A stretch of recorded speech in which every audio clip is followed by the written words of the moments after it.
The story of a heartbreaking loss for people who live and work in one of Canada's last wild places. Valerie and her baby girl Adele are being mourned in Whitehouse and Yukon's trapping community this morning. Both were killed by a grizzly bear. The horrifying last moments of Valerie and her baby. In the remote, unforgiving wilderness of Yukon, a place of stark beauty and brutal survival, a mother and her infant daughter met a chilling fate that shook an entire community to its core. This is a story about nature's ruthless laws, where hunger, pain, and instinctual fear collide, and where even the most tender moments can be shattered in an instant by forces far beyond human control. Welcome to Nature's Last Call, the channel where the planet's wildest mysteries meet hard science and urgent truth. In today's episode, we explore one of the most heartbreaking and chilling stories from the wilderness, the horrifying last moments of Valerie and her baby, and the tragic circumstances that led to this devastating event. But before we get started, make sure to smash that like button and subscribe to the channel so you never miss out on our upcoming videos. Now, let's get started.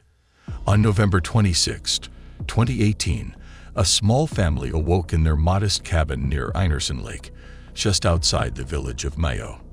The village, home to fewer than 500 people, felt worlds away from the hustle of the city, a quiet sanctuary nestled within Yukon's vast wilderness. Valerie, a 37-year-old French immersion teacher from Whitehorse, had been on maternity leave. She and her partner, German Roosevelt, a seasoned wilderness expert of Norwegian descent, had moved to Yukon several years earlier, driven by a shared love for nature and a desire to live a simpler life close to the land. Their cabin was a haven from the modern world, about 250 miles northwest of Whitehorse.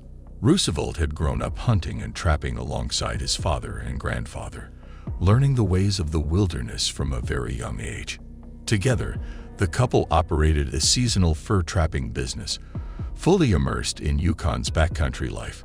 They kept their camp clean and well-maintained, careful never to leave anything that might attract predators. That chilly November morning, the family of three shared a peaceful breakfast. Their 10-month-old daughter, Adele, was healthy and cherished. The future seemed bright, and though the trapping season was demanding, Valerie and Roosevelt were hopeful they would return to city life by the new year when Valerie's teaching duties resumed. The final walk. After breakfast, Roosevelt left to check a trap line, a routine part of their work. Valerie stayed behind with Adele, likely spending the day in quiet activities. Valerie, once a graphic designer, had a creative streak and often made clothes for Adele, crafting tender moments amidst the wilderness. In the early afternoon, Valerie decided to take a short walk. Fresh air always beneficial for her baby. She strapped Adele into a carrier on her back, ready for a bonding stroll along a nearby trail. Experienced in outdoor survival, Valerie probably kept close to the cabin, mindful of the harsh elements and Adele's young age. But what happened next was beyond the realm of prevention.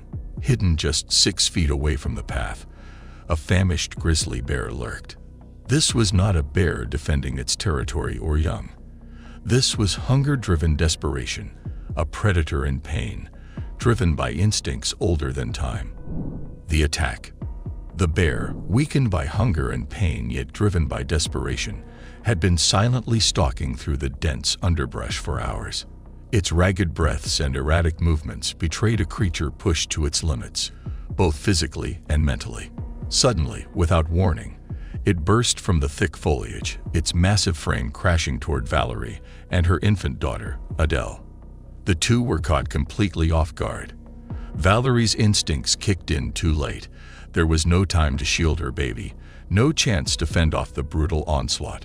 The attack was savage and merciless, the wilderness exacting its cruel toll in a matter of seconds. The quiet forest that had once seemed peaceful turned into a scene of heartbreaking tragedy, forever claiming the lives of mother and child. Meanwhile, German Roosevelt had just finished checking the trap line several miles from the cabin when he spotted fresh bear tracks imprinted in the muddy earth. The tracks led ominously in the direction of his home. A cold knot of fear twisted in his stomach as he hurried back, dread mounting with every step. Arriving at the cabin, he was met with a chilling silence. The cabin stood empty, no sign of Valerie or Adele. His heart pounded as he scanned the surroundings, rifle ready. Then, less than 50 feet away, the very bear that had attacked his family lunged from the shadows, its eyes wild and filled with pain.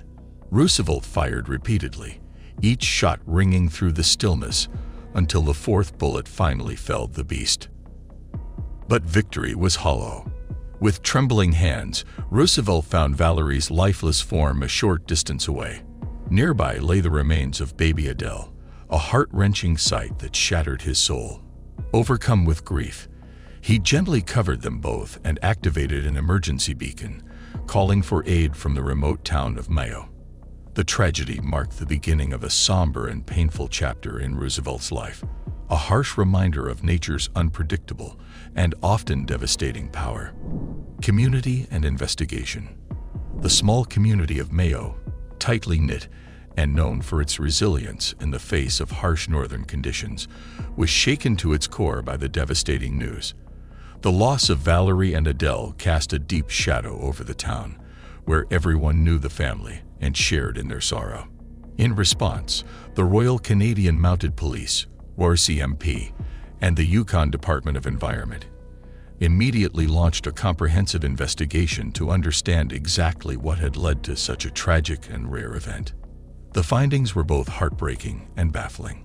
Unlike the majority of bear attacks, which are usually defensive, triggered when a bear feels threatened or surprised, this particular attack was unprovoked and predatory. The bear had been observed stalking along the trap line near the cabin, then deliberately ambushing Valerie and her infant daughter. This behavior was highly unusual and troubling. Further forensic and wildlife analysis uncovered the grim reasons behind the bear's abnormal aggression. The animal was found to be severely emaciated, weighing only 302 pounds, which is alarmingly low for a grizzly bear that normally weighs between 600 and 900 pounds. It lacked the vital fat reserves needed to endure the harsh Yukon winter and upcoming hibernation period. Moreover, the bear was suffering from multiple injuries caused by porcupine quills embedded deep in its stomach. These injuries were likely causing it significant pain and reducing its ability to hunt for natural prey. Facing starvation and severe physical distress, the bear resorted to desperate measures, attacking humans, an unusual and tragic deviation from typical bear behavior. This desperate act underscores the harsh realities of wildlife survival in the unforgiving wilderness, where suffering animals may take dangerous risks in their fight for life. Reflections on nature's cruelty and human vulnerability. This tragedy underlines the raw, uncompromising reality of nature. Yukon's wild beauty hides a brutal truth. Survival often hinges on hunger and pain, where even the strongest instincts cannot guarantee safety. Valerie and Adele's deaths were a devastating collision of circumstance, wrong place, wrong time, and a reminder of the fragile boundary between humans and the wild. As Chief Coroner Heather Jones poignantly stated, remembering their last moments honors Valerie and Adele beyond cold statistics.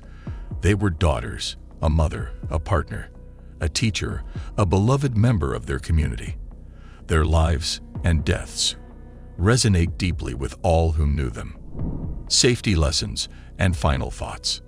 For those venturing into wilderness areas like Yukon, this story serves as a sobering reminder. Always respect wildlife, maintain vigilance, and understand that nature is indifferent to human plans or desires. While such tragedies are rare, they highlight the importance of keeping campsites clean and free of attractants, carrying and knowing how to use deterrents such as bear spray, avoiding solitary walks in bear habitats, especially with children, staying informed about local wildlife activity and warnings. Above all, cherish and protect life, recognizing that the wild demands respect and humility. Valerie and Adele's story is a haunting echo of nature's power and a call to approach it with care, knowledge, and reverence. The tragic attack on Valerie and her baby highlights the harsh realities of life in the wilderness, where even the strongest creatures can be pushed to desperate measures. Understanding these rare but devastating events reminds us of the delicate balance between humans and nature, and the urgent need to respect and protect wildlife. It also calls for greater awareness of how environmental challenges and animal suffering can lead to unexpected and tragic outcomes. If this story about the horrifying last moments of Valerie and her baby left an impact on you, remember that it's part of the harsh realities we explore here on Nature's Last Call. The wild can be both beautiful and brutal, and understanding these stories helps us respect the delicate balance between humans and nature. Like, share, and comment to help spread awareness about wildlife safety and the risks of living close to untamed wilderness. And don't forget to subscribe to Nature's Last Call for more gripping stories that reveal the raw power and final moments of nature's most intense encounters.